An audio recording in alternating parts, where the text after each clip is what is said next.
In the blistering summer of 1881, while the sun scorched the red earth of Texas and dust storms carved through the plains, a man rode into the town of Langston Creek.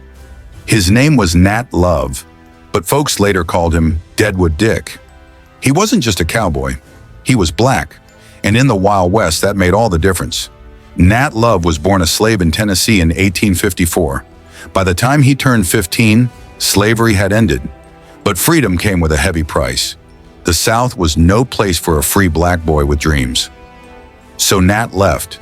He taught himself how to read using scraps of newspaper. He broke wild horses for $1 a day. And then he did something no one expected. He became one of the most skilled cowboys in the American West.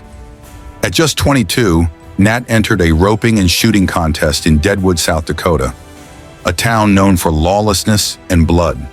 Hundreds gathered. Most laughed at the idea of a black man beating white ranchers. But Nat didn't just win. He won every event. Roping, riding, marksmanship. He hit 14 out of 14 shots from horseback while galloping, something even the Army couldn't teach.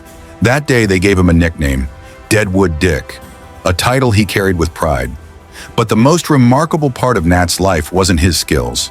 It was what he did in Langston Creek, a small, struggling frontier town where tension brewed between white ranchers and poor freedmen trying to build homes.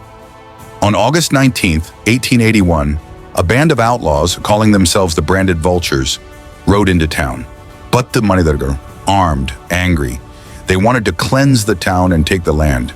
No sheriff, no law, just fear. But Nat Love happened to be passing through. Witnesses later said he stood in the middle of Main Street alone.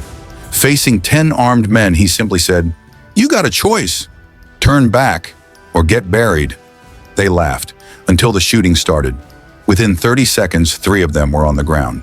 2 wounded, 1 dead, the rest fled, leaving behind their arrogance in the dust. Nat stayed the night, helped rebuild the town's morale, and left at sunrise. He asked for nothing, no reward, no statue, just silence. Despite his bravery, Nat Love's name was rarely mentioned in Western history books. Why? Because he was black. And the myth of the Wild West was built on white cowboys, sheriffs, and outlaws. But historians later discovered Nat's autobiography, filled with stories of cattle drives, gunfights, train robberies, and narrow escapes. And one story stood above the rest. The night he saved Langston Creek. They say the West was wild, but it was also blind. Blind to the heroes who didn't fit the mold. But legends, real legends, don't need statues to live on. They just need to be remembered. If this story moved you, share it. Let's make sure the real heroes of history are never forgotten. Subscribe for more true stories from the forgotten corners of America.